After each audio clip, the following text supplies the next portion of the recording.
Politician கிட்ட போகுது, councillor கிட்ட போகுது, அப்படி இப்படின்னு போய் சிஎம் கிட்ட போகுது, அப்படி இப்படின்னு போய் அதுக்கப்புறம் லாஸ்டா கிளைமேக்ஸ்ல எப்படி ஆகுது அப்படின்னும் போது ஒரு பக்கம் தன்னோட குட்டியை தொலைச்ச இந்த பெரிய நாயும் வந்து நாய் வந்து தேடிட்டு இருக்கு. அப்போ ஒரு இடத்துல இந்த அபார்ட்மெண்ட்ல தான் தன்னோட குட்டி நாய் இருக்குன்னு தெரியுது. ஆனா அது எல்லார்கிட்டயும் கை மாறிட்டு இருக்கோம் அப்படின்னும் போது அப்போ அந்த அந்த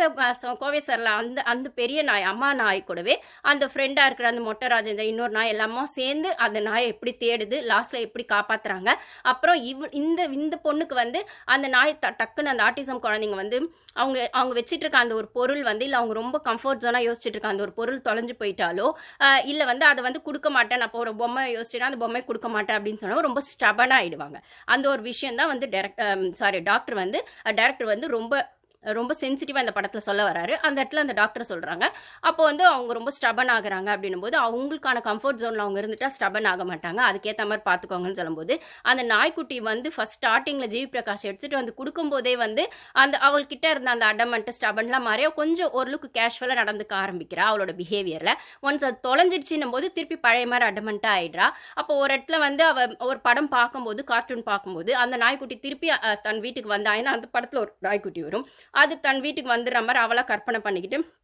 அதான் அவங்க ஒரு வேர்ல்டில் இருப்பாங்க, அவங்களுக்கான ஒரு தனி உலகத்தில். ஸோ அது கற்பனை பண்ணிட்டு அந்த நாய்க்குட்டி வீட்டில் இருக்க மாதிரி அந்த கார்ட்டூன் பார்த்த உடனே அவளுக்கு அப்படி தோணி அந்த நாய்க்குட்டி வீட்டில் வளர்த்துற மாதிரி அது கூடவே போயிட்டு படிக்கட்டுலேருந்து கீழே விழுந்துருவா அந்த குழந்தை. அதுக்கப்புறம் அவள் ட்ரீட்மெண்ட்டுக்காக திருப்பி போகும்போது ஹாஸ்பிட்டலில் இருக்கும்போது இவளுக்கு வந்து அந்த அந்த ஒரு நாய் லக்கின்னு தான் அதை கூப்பிடுறாங்க அந்த நாயை, அந்த குட்டி நாய், அந்த பப்பியை. ஸோ அது அப்போ அந்த அவள் ஹாஸ்பிட்டலில் இருக்க அந்த டைம்லேயே எப்படியாவது எடுத்துகிட்டு வந்து தன்னோட அக்கா குழந்தைக்கு இந்த பப்பியை வந்து எடுத்துகிட்டு வந்து கொடுத்துணும் ஜிவி பிரகாஷ் தேடிட்டு இருக்கிறது தான் நாயை தேடி அப்படிங்கிற மாதிரி நிறைய ரிவ்யூஸ் போடுறாங்க, ஓகேங்களா. ஆனால் அதுக்கு பின்னாடி இவ்வளோ டிப்தான ஒரு எமோஷன்ஸ் இருக்குது. அந்த ஒரு பெரிய நாய் வந்து தன்னோட சின்ன நாய்க்குட்டியை தேடுறதும், அம்மா வந்து அந்த அப்பா அம்மா வந்து இந்த குழந்தை வந்து நார்மல் இல்லைன்னு தெரிஞ்சுமே அந்த குழந்தைக்கான கம்ஃபர்ட் ஜோனில் அதை எப்படி வச்சுக்கிறது அப்படின்னும் போது இல்லை அவள் நார்மலாக தான் இருக்கா, அப்படிலாம் ஒன்றும் இல்லை அப்படின்ற மாதிரி அவளுக்கான பாசத்தை அந்த தாய் மாமா காட்டுற விதமும் அந்த அந்த குழந்தைங்களுக்கான அந்த கம்ஃபர்ட் ஜோனு அந்த ஃபேண்டசியான அந்த உலகத்தில்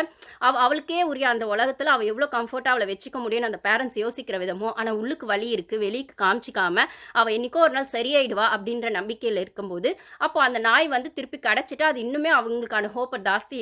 இன்க்ரீஸ் பண்ணும் அப்படின்னு சொல்லும்போது அந்த அந்த விஷயங்களை ரொம்ப அழகாக டைரக்டர் வந்து சென்சிட்டிவாகவும் ரொம்ப எமோஷ்னலாக இல்லாமல் அதே சமயத்தில் கமர்ஷியலையும் சேர்த்து ஃபன் எலிமெண்ட்ஸையும் சேர்த்து அந்த ஹீரோயிசம்கான விஷயங்களை அந்த நாய்க்குட்டி மாறி மாறி போகும்போது அங்கே எப்படி போய் ஜிவி பிரகாஷ் வந்து அதை கூட்டிகிட்டு வராரு அப்படிங்கிற விதமும் அந்த 4-5 நாய் சேர்ந்து இந்த நாய்க்குட்டியை தேடுற இடத்துல அந்த மைண்ட் வாய்ஸ் அந்த வாய்ஸ் ஓவர் கொடுத்த இடத்துலையுமே ரொம்ப நல்லா இருந்தது.